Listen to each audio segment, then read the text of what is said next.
Beredar di media sosial video memperlihatkan keributan pengguna jalan di pertigaan Desa Bulurejo, Kecamatan Mentewe, Kabupaten Tanah Bumbu, Kalimantan Selatan, Kalsel.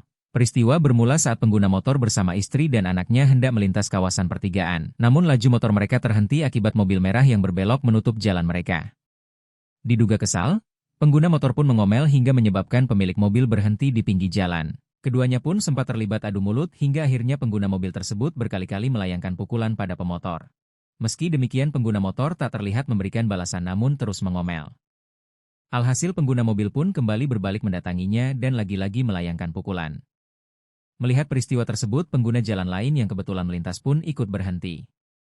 Mereka mencoba menghalat perseteruan antara pengguna mobil dan pemotor tersebut.